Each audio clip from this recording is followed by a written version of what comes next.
নমস্কার দর্শক, আপনারা দেখছেন কবির সৌরভের ইউটিউব চ্যানেল। আজকে আমরা কি নিয়ে কথা বলবো সেটা নতুন করে বলে দেওয়ার কোনো প্রয়োজন নেই। সারা রাজ্যের মানুষ দলমত নির্বিশেষে হতচকিত, কারণ অভূতপূর্ব দৃশ্য রাজ্যের শিক্ষামন্ত্রী রাজ্যের সব থেকে প্রেস্টিজিয়াস কলেজ ইউনিভার্সিটি ক্যাম্পাসে উপস্থিত, এবং সেই সময় কলেজের বিশ্ববিদ্যালয়ের একজন পড়ুয়া তার গাড়ির চাকার তলায় আহত, রক্তাক্ত, মানে এই বিষয়ে অবর্ণনীয়। এবং সৃজন ভট্টাচার্যের সঙ্গে আমরা এই নিয়ে কথা বলবো, কারণ এই বিষয় নিয়ে কথা বলার জন্য সৃজন ভট্টাচার্য আমার মনে হয় অন্তত উপযুক্ততম মানুষ। কেননা সৃজন ভট্টাচার্য নিজে যাদবপুর বিশ্ববিদ্যালয়ের প্রাক্তনী। যাদবপুর বিশ্ববিদ্যালয় যে অ্যাসেম্বলি কনস্টিটিউয়েন্সির মধ্যে অবস্থিত, সেই অ্যাসেম্বলি কনস্টিটিউয়েন্সির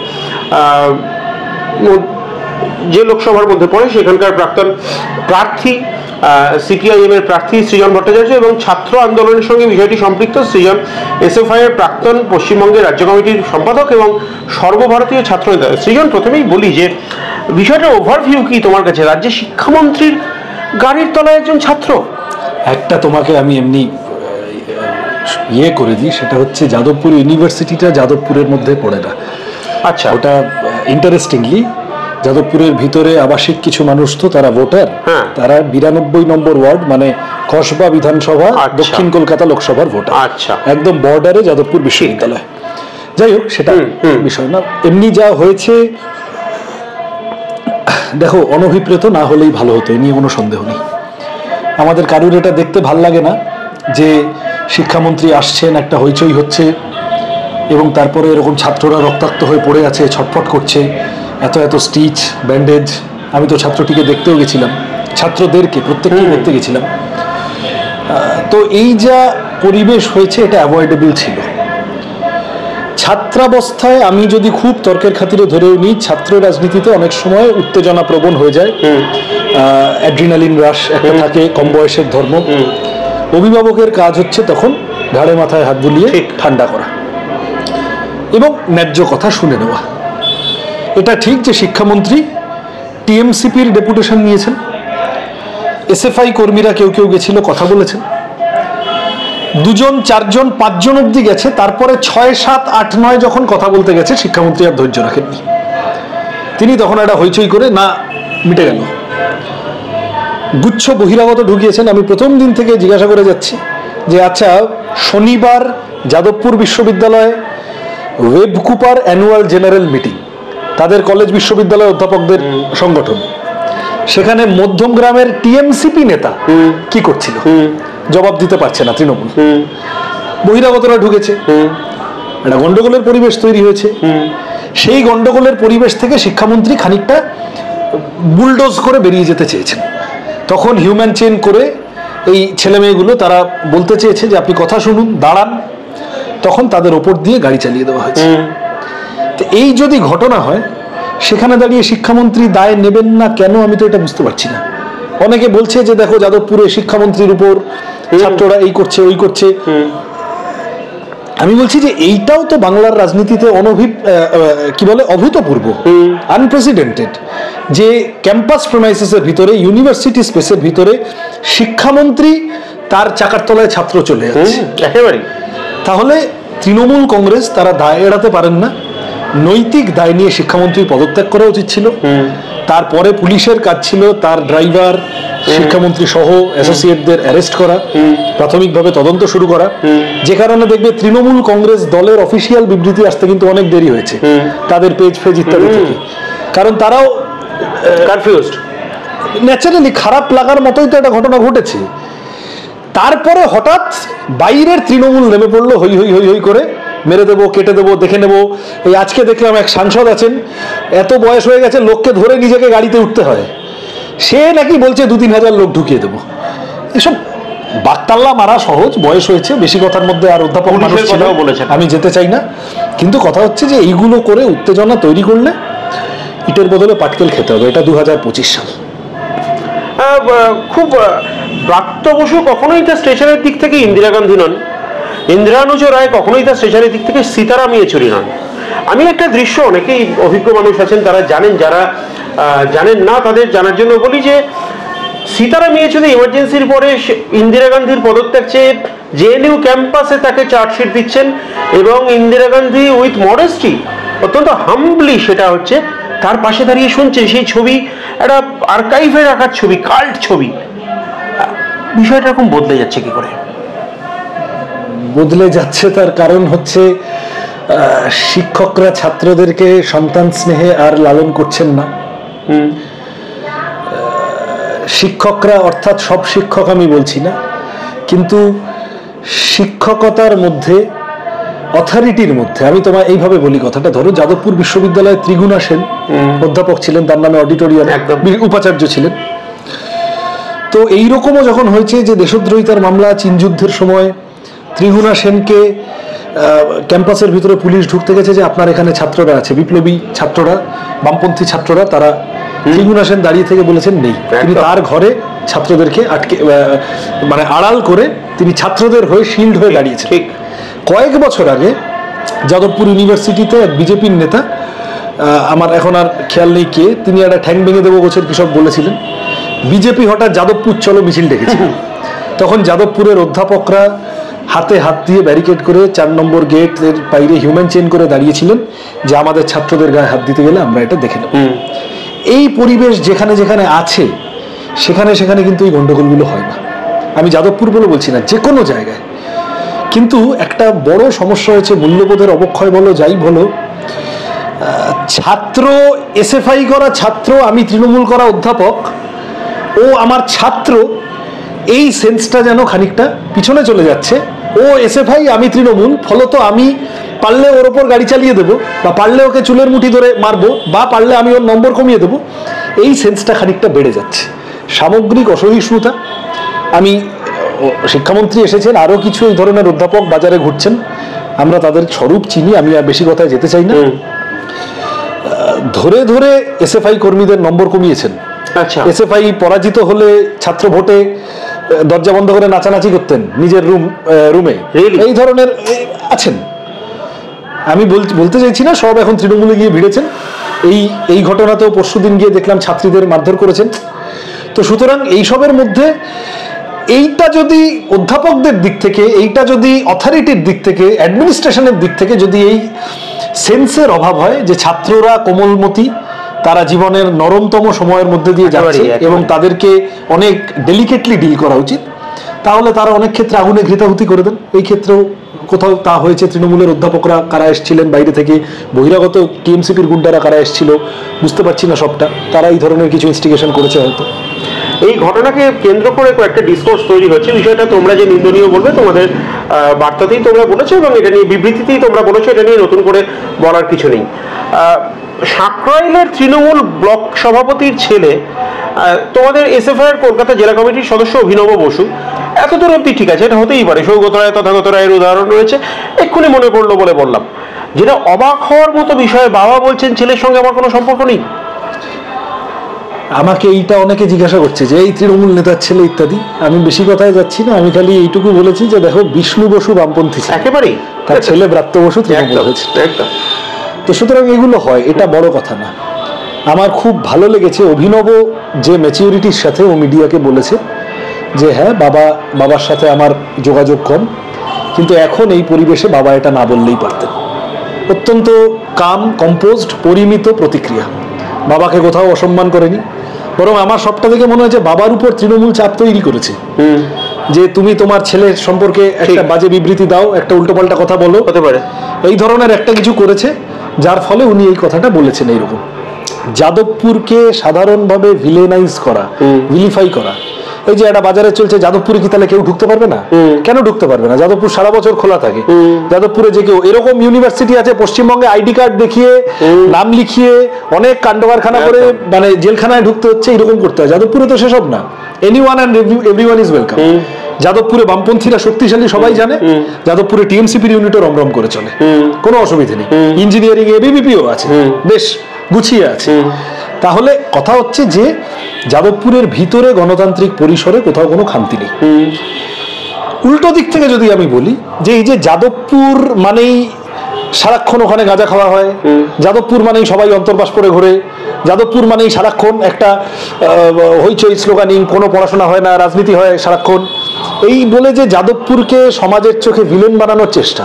তুমি আমায় বলো তো, বর্ধমানের গ্রামের ভিতর থেকে যে বাচ্চা মেয়েটা দু চোখ ভরা স্বপ্ন নিয়ে দরিদ্র পরিবারে সে যাদবপুরে পড়তে আসে, সে যখন গ্রামে ফিরে যায়, এই যে তৃণমূল বিজেপির নেতারা দায়িত্বজ্ঞানহীন প্রচার করেন যাদবপুর সম্পর্কে, তাহলে গ্রামবাসী যদি কেউ সেটা বিশ্বাস করে না, তাহলে মেয়েটি কি পরিমাণ নিরাপত্তাহীনতার মুখে দাঁড়াবে? ঠিক।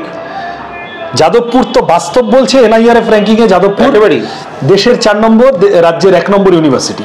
প্রতি বছর সমাজের বিভিন্ন অংশে যাদবপুর কনস্ট্যান্টলি কন্ট্রিবিউট করে যায়। তাহলে সেই যাদবপুর সম্পর্কে এত অসূয়া, এত ঈর্ষা, এত রাগারাগি, এত মিথ্যা কথা কেন? বিজেপির নেতা যখন বলে যাদবপুরে ঠ্যাং ভেঙে দেবো, তৃণমূলের নেতা যখন বলে ওখানে সব গাঁজা, মদ গাঁজা ইত্যাদি, তখন কারুর বিবেক জাগ্রত হয় না। যাদবপুরের ছেলেমেয়েরা 4 নম্বর গেটের বাইরে মিছিল করে নামলেই সবাই রেড়ে করে ওঠে। What is this? আসলে একদম পরিকল্পিত প্রোপাগান্ডা। কারণ যাদবপুরে এখনো বহুস্বরের জায়গা আছে। যাদবপুর থেকে এখনো সিপিএমকেও প্রশ্ন করতে পারে, অতীতে করেওছে। তৃণমূলকে প্রশ্ন করতে পারে, বিজেপিকে প্রশ্ন করতে পারে, কখনো বামপন্থীদের প্রশ্ন করতে পারে। এই ইন্দ্রানুজ ছেলেটির সাথেই আমার রাজনীতি মেলে না, কিন্তু তাতে কিচ্ছু যায় আসে না। এই যে গণতন্ত্রের পরিসরটা আছে, এই কারণে যাদবপুর শাসকের চক্ষুশুল, মিডিয়ার চক্ষুশুল, তারা যাদবপুরের গণতন্ত্রটা দেখে না, কিন্তু যাদবপুরে বাচ্চা ছেলে মেয়ে হাত ধরে কোথায় ঘুরে বেড়াচ্ছে ওইটার পিছনে ক্যামেরা নিয়ে ছুটে যায়। তাহলে সেই কারণে যাদবপুরকে ভিলিফাই করার চেষ্টা। আমার ধারণা যাদবপুর ঐক্যবদ্ধভাবে, আজকে যখন তুমি আমি কথা বলছি, যাদবপুরের প্রাক্তনীরা বিরাট মিছিল করেছে বিকেলবেলা, উচ্চ মাধ্যমিক পরীক্ষার্থীদের অসুবিধা যাতে না হয় সেটা খেয়াল রেখেই করেছে ছাত্ররা, প্রাক্তনীরা সবাই মিলে। যাদবপুর অতীতেও এই ধরনের অপপ্রচারকে, কুৎসাকে মোকাবিলা করেছে, ভবিষ্যতেও করবে। আমরা দীনেশ মজুমদার ভবনে বসে আছি। বুদ্ধদেব ভট্টাচার্যের সঙ্গে এই ভবনের ঐতিহ্যের অঙ্গাঙ্গী সম্পর্ক। বুদ্ধদেব ভট্টাচার্য 8ই আগস্ট 2024 যেদিন প্রয়াত হলেন, তারপরে ইন্দ্রানুজের একটি ফেসবুক পোস্ট, আমি বিতর্কিত বলবো না, সেটা রাজনৈতিক জায়গা থেকে করেছে। আমার প্রশ্ন হচ্ছে, আমি কালকে সোশ্যাল মিডিয়ায় দেখছিলাম তোমাদের ক্যাডার্সরা একটা পোস্ট করছে যে শালকু সোরেনের দল, ছায়াটা বড়, কাঁধটা চওড়া। মোহাম্মদ সেলিম, তোমাদের রাজ্য সম্পাদক, তুমি নিজেও গিয়েছিলে, ইন্দ্রানুজের দিকে সহানুভূতির হাত বাড়িয়ে দিলে। Good gesture.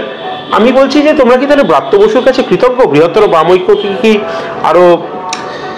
ব্রাত্য বসুরা পুরনো বন্ধুদের ধরে রাখতে পারছেন না। এখন হঠাৎ দরদ উতলে উঠেছে বুদ্ধদেব ভট্টাচার্যের প্রতি, আর এখন মাওবাদীরা সব খারাপ হয়ে গেছে।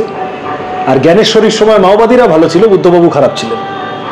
যখন ছত্রধর মাহাতোর সাথে মিটিং করতেন গিয়ে পার্থ চ্যাটার্জি আর মমতা ব্যানার্জি আর ব্রাত্য বসু, তখন মাওবাদীরা ভালো ছিল, এখন খারাপ হয়ে গিয়েছে। কথাটা হচ্ছে যে ইন্দ্রানুজ আমার কাছে খুব আলাদা এন্টিটি নয়। ইন্দ্রানুজ একটি ফার্স্ট ইয়ারের ছাত্র, বাচ্চা ছেলে, সে তার মতো করে রাজনীতি যা বুঝেছে, তারও বোঝার ডেভেলপমেন্ট হবে জীবনে যত চলবে।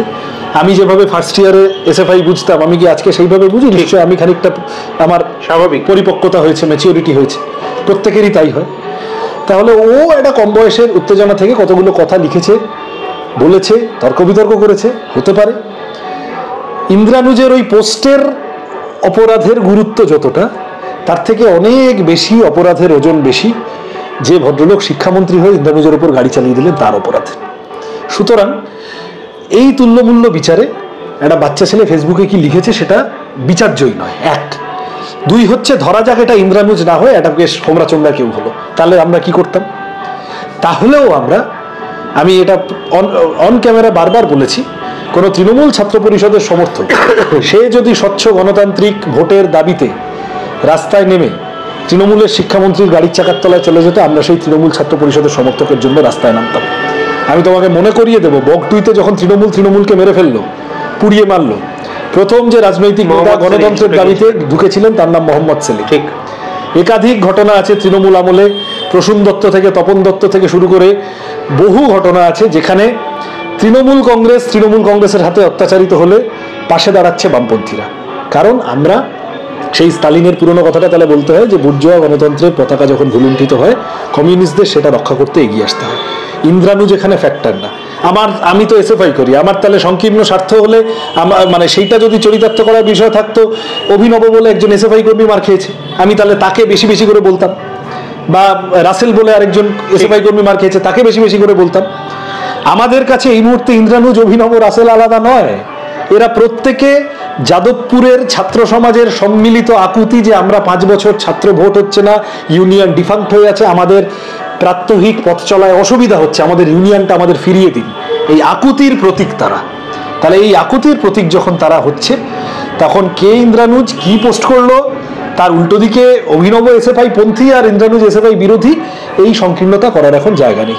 আমরা সমস্ত গণতন্ত্রের পক্ষে দাঁড়ানো প্রত্যেকের পাশে আছি। শেষ তিনটে প্রশ্ন করব। প্রথম প্রশ্ন, মানে শেষ তিনটের প্রথম প্রশ্ন, যাদবপুর প্রেসিডেন্সি বা জেএনইউ বা হায়দ্রাবাদ সেন্ট্রাল ইউনিভার্সিটি কি একটা সেরিব্রাল কলোনি তৈরি হচ্ছে, যেখানে বামপন্থীরা যেখানে কনফাইন্ড হয়ে যাচ্ছেন, মানে তার বাইরে বামপন্থীদের আর সেরকম মেইনস্ট্রিম রাজনীতিতে, সংসদীয় রাজনীতিতে অস্তিত্ব নেই? কিভাবে দেখছো বিষয়টা?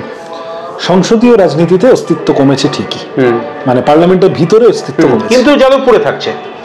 কেন? তুমি হান্নান মোল্লার নাম শুনোনি? হান্নান মোল্লাকে তুমি কিভাবে চেনো?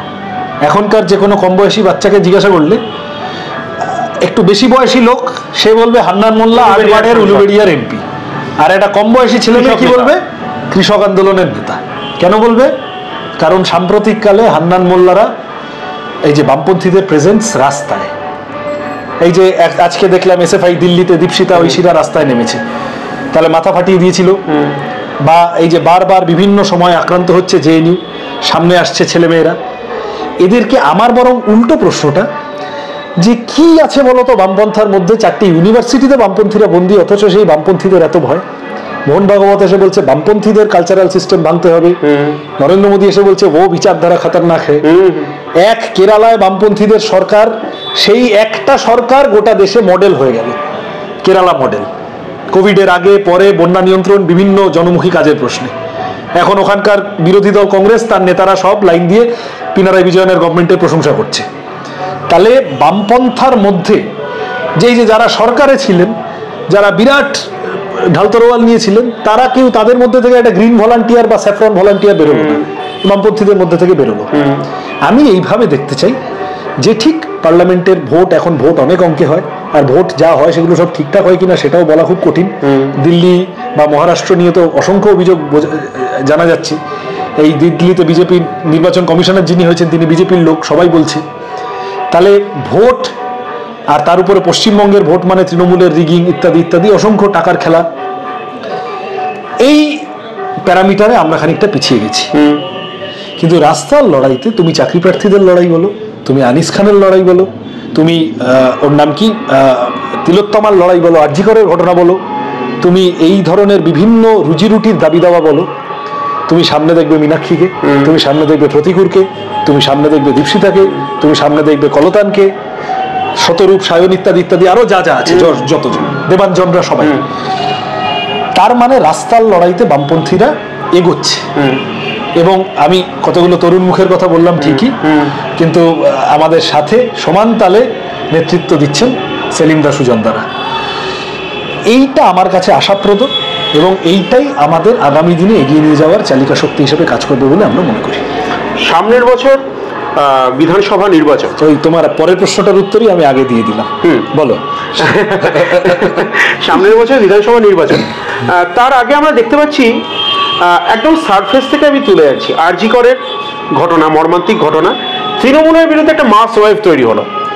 এই ঘটনাতে অন্তত আরবান স্ফিয়ারের মধ্যে তৃণমূলের বিরুদ্ধে একটা ওয়েভ তৈরি হচ্ছে, কিন্তু সেই ওয়েভকে কিন্তু তোমরা চ্যানেলাইজ করতে ব্যর্থ হচ্ছ।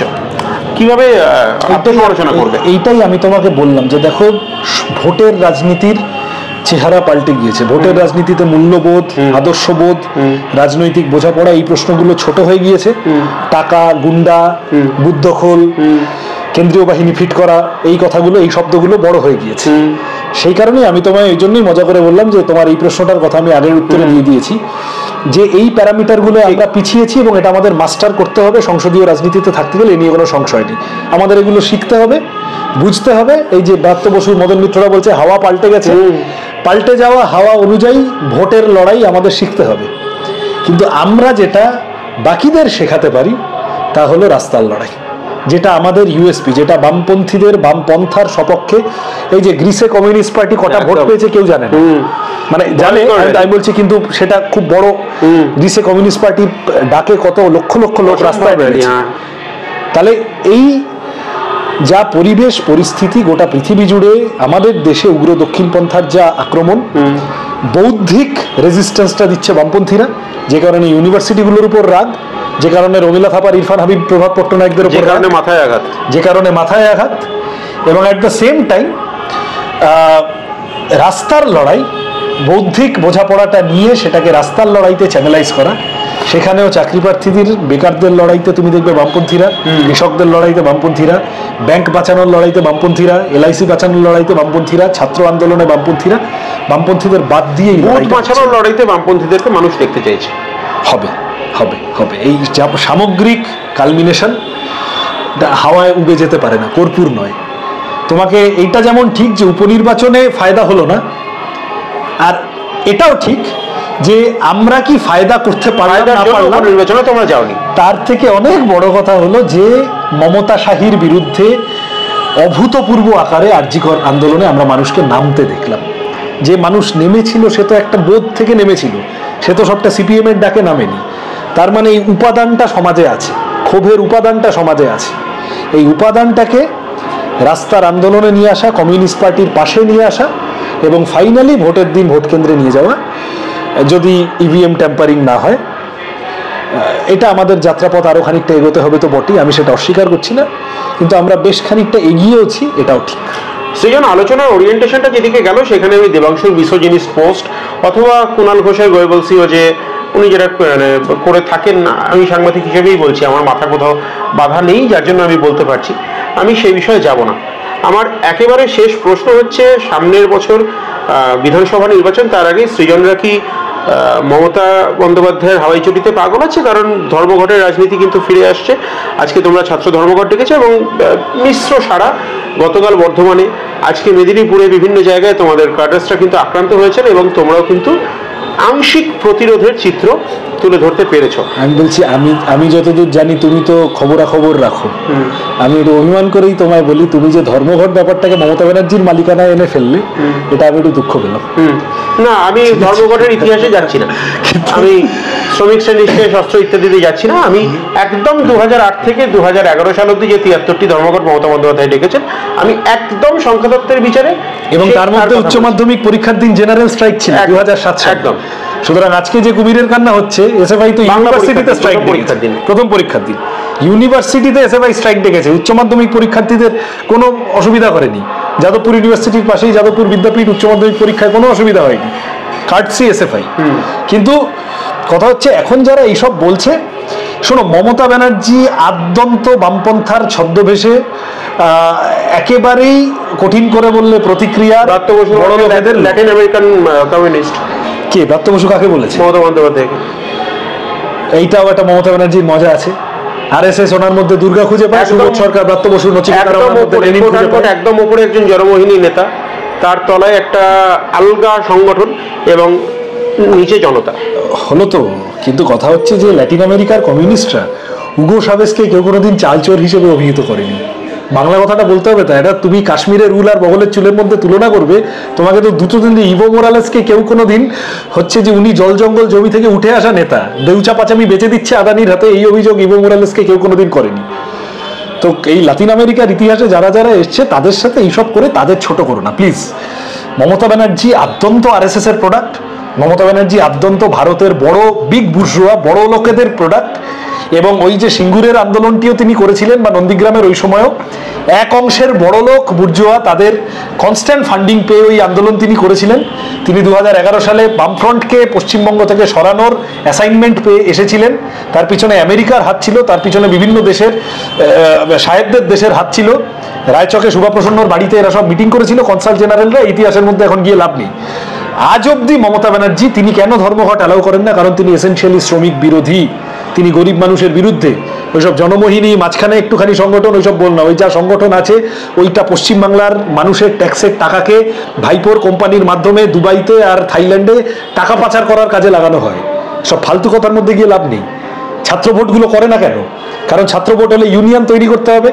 এই যে সুন্দর একটা সিস্টেম চলছে, বছর বছর ইউনিয়ন ফি নিচ্ছে, কিন্তু ইউনিয়ন নেই। সেই ইউনিয়ন ফি তাহলে কোথায় যাচ্ছে? ফেস্ট কমিটি, ফ্রেশার্স কমিটি এইসব নাম করে টিএমসিপির হাতে দিয়ে দিচ্ছে। টিএমসিপির ইউনিট তারা কোটি কোটি টাকার মালিক হচ্ছে এই করে, তারা সব টাকা খরচা করে ফেস্ট করলো এবং সেই ফেস্টের নামে অনিয়ম বেনিয়ম হলো। মোচ্ছব করতে গিয়ে বেশি লোক ঢুকে পড়লো, নজরুল মঞ্চে কে মারা গেলেন, মনে রাখতে হবে একদম। তাহলে এই যে বেনিয়ম চলছে, বেনিয়মের রাজত্ব, এই কারণে ছাত্র ভোটগুলো করাচ্ছে না। সুন্দর সব বাবা কাকা জেঠারা, তারা 2013 সালের ছাত্র নেতা জিএস ছিল, সে 2025 সালেও জিএস হয়ে ওই মধুভাণ্ডার সে ছাড়তে পারছে না, এবং তার বছরের পর বছর তার স্করপিওর সংখ্যা বেড়ে যাচ্ছে, তার ফ্ল্যাট বাড়ি 5 তলা থেকে 6 তলা থেকে 7 তলা হয়ে যাচ্ছে, তার পাড়া তৃণমূলের অফিস ঝাঁচকচকে হচ্ছে, ভোটের দিন মদমাংস খাওয়ানোর টাকা জুটছে কলেজ অ্যাডমিশনের তোলাবাজি থেকে। এই গোটা দুর্নীতির চক্রটাকে ভাঙবে না বলে ছাত্র ভোটটা করাচ্ছে না। এসব লাতিন আমেরিকা এসব ফালতু কথা বলে তো লাভ নেই। আমরা ছাত্র ভোটের জন্য, মানে একটু সামিট আপ, আমরা ছাত্র ভোটের জন্য লড়াই করব, যাদবপুর ছাত্র ভোটের জন্য লড়াই করবে, পশ্চিমবাংলার মানুষ গণতন্ত্রের জন্য লড়াই করবে। এই লড়াইতে আমরা এটা স্বীকার করি যে ভোটের সংখ্যায় আমরা খানিকটা পিছিয়ে পড়েছি, কিন্তু এটাও তোমাদেরও এটা স্বীকার করতে হবে যে লড়াইয়ের রাস্তায় দৃশ্যমানতায় আমরা অনেকটা এগিয়ে আছি। স্বীকার করছি, অবশ্যই স্বীকার করছি, অস্বীকার করার কোনো উপায় নেই, কারণ রাস্তায় তো দেখা যায় তোমাদের দূরবীন এখন লাগছে কিনা সেটা জনৈক অভিষেক বন্দ্যোপাধ্যায়রা বলতে পারবেন। আমার একেবারে শেষ প্রশ্ন, অ্যাসার্টিভ নোটে আমি এই সাক্ষাৎকার, এই কথোপকথন শেষ করব। আমার চ্যানেলে যারা তোমার সাক্ষাৎকার দেখেছেন ইতিপূর্বে, তারা প্রত্যেকেই তোমার কাছ থেকে ইতিবাচক রাজনৈতিক কথা শুনতে চেয়েছেন 2026-এর আগে। আমি একদম, তুমি যে ছাত্র সমাজ বা যুব সমাজের যে প্রতিনিধি, তাদের উদ্দেশ্যে 2026-এর আগে তোমাদের কি বার্তা, সৃজন ভট্টাচার্যের কি বার্তা? দেখেন, পশ্চিমবঙ্গে আমার তরুণ বন্ধুদের কাছে আমার বলার যে পশ্চিমবঙ্গের অর্থনীতি খাদের কিনারায় দাঁড়িয়ে আছে। এই যে কাজ নেই, চাকরি নেই, বাইরে চলে যেতে হচ্ছে, বা এখানে যেটুকু যা কাজ আছে সেই কাজের কোনো জব সিকিউরিটি নেই, স্কুল থেকে ড্রপ আউট হয়ে যাচ্ছে। এই বছরও উচ্চ মাধ্যমিকে 3 লক্ষ পরীক্ষার্থী কমেছে, কলেজগুলোতে সিট ফাঁকা, 15টা 20টা কাউন্সেলিংয়ের পরে পড়তে আসছে না, কারণ তরুণ প্রজন্মের মধ্যেই বার্তা ছড়িয়ে দেওয়া হয়েছে পড়াশোনা করে কিছু হবে না, টাকা দিয়েই তো চাকরি পেতে হবে, তাহলে টাকা কামাতে লেগে যাও ক্লাস 8-9 থেকে, পারলে বিভিন্ন রকম দুর্নীতিতে ঢুকে পড়া, সিট দ্বারা বন্ধক দিয়ে নিরাপত্তাহীনতা, অনিশ্চয়তার এক জীবনে ঢোকা। আমাদের অর্থনীতি এক ভয়ানক অনিশ্চয়তার আবর্তে এসে ঢুকছে তৃণমূল আমলে। ধারের পর ধার বেড়ে যাচ্ছে, কিন্তু অ্যাসেট তৈরি হচ্ছে না, কোনো ভবিষ্যতের কোনো গ্যারান্টি তৈরি হচ্ছে না। আমাদের বড় শিল্প চাই, কলকারখানা চাই, ম্যানুফ্যাকচারিং, তাকে কেন্দ্র করে সার্ভিস সেক্টরকে ডেভেলপ করানো আমাদের বুদ্ধদেব ভট্টাচার্যদের পথে হাঁটতেই হবে, আজ নয় কাল। পশ্চিমবঙ্গ, কলকাতা, সেখান থেকে ইস্ট ইন্ডিয়ার সেন্টারটা সরে যাচ্ছে ভুবনেশ্বরে, এটা বাংলার মানুষের দেখতে ভালো লাগবে না। এই যে বিপুল করাপশনের টাকা, একেবারে আপনি আপনার বাড়িটা 2 তলা থেকে 3 তলা করবেন থেকে শুরু করে, তুমি একটা টোটো চালাবে, তুমি একটা দোকান বসাবে, তুমি চাকরি করবে, তুমি কলেজে ছেলেটাকে ভর্তি করবে, সবেতে তোমাকে টাকা দিতে হবে ওদেরকে। এই বিপুল করাপশন ইকোনমি, আমরা যদি 26 সালে সুযোগ পাই, আমরা এই করাপশন ইকোনমিকে মেইন স্ট্রিমে নিয়ে আসার চেষ্টা করব। অর্থাৎ এই তোলাবাজির টাকা, টেবিলের তলার টাকা, এই যে তোমার আমার টাকা সাইফন হয়ে যাচ্ছে তৃণমূলের হাতে, এটা বন্ধ করার চেষ্টা করব। দুর্নীতির টাকা মূল স্রোতে নিয়ে মানুষের কাজে লাগানোর চেষ্টা করব। তাতে করে সামাজিক প্রকল্পও চলবে, যিনি 500,000 টাকা পাচ্ছেন তিনিও পাবেন, যিনি সাইকেল পাচ্ছেন তিনিও পাবেন। আবার তারপরে ডিএটাও হবে, নতুন নিয়োগও হবে, চাকরিও হবে, এসএসসি টেটও হবে, নতুন করে ইনফ্রাস্ট্রাকচার ডেভেলপমেন্ট হবে। আমাদের রাজ্যের সড়কগুলোর কি ভয়ানক অবস্থা, আমাদের রাজ্যে সামগ্রিকভাবে শিল্প ইনফ্রাস্ট্রাকচারের কি অবস্থা। আমাদের কৃষকরা, পশ্চিমবাংলা, বর্ধমান জেলা rice bowl of India, Paschimbanga কৃষিতে 1 নম্বর বামফ্রন্ট সরকারের সময়, বছরের পর বছর সেই জেলায় কৃষক আত্মহত্যা করছে। সেই রাজ্যের ক্ষেত মজুর, তার রোজের টাকা কম বলে তাকে কেরালা, তামিলনাড়ুতে চলে যেতে হচ্ছে। কষ্ট লাগে তো ভাবতে। সেই রাজ্যে এখন 100 দিনের কাজ এমন তলানিতে এসে ঠেকেছে, আর দুর্নীতি ইত্যাদি টাকা আটকে রেখেছে, এগুলোর মধ্যে আমি গেলামই না। এই যা বিপুল গ্রামাঞ্চল শহরাঞ্চল মিলিয়ে অনিশ্চয়তার আবর্ত, এখান থেকে আমাদের বাংলাকে বার করতে হবে। আমি তৃণমূল বিজেপির সমর্থক বন্ধুরা যারা আমাদের বয়সী, আমি তাদের কাছে বিনীত আবেদন করব যে এই দুটো দল, এরা দুর্নীতির ওপরে দাঁড়িয়ে ঘর করতে অভ্যস্ত। এরা হিন্দু মুসলমান করবে, বাঙালি বিহারি করবে, উত্তরবঙ্গ দক্ষিণবঙ্গ করবে, বিভিন্ন রকমভাবে ভাগ করার চেষ্টা করবে।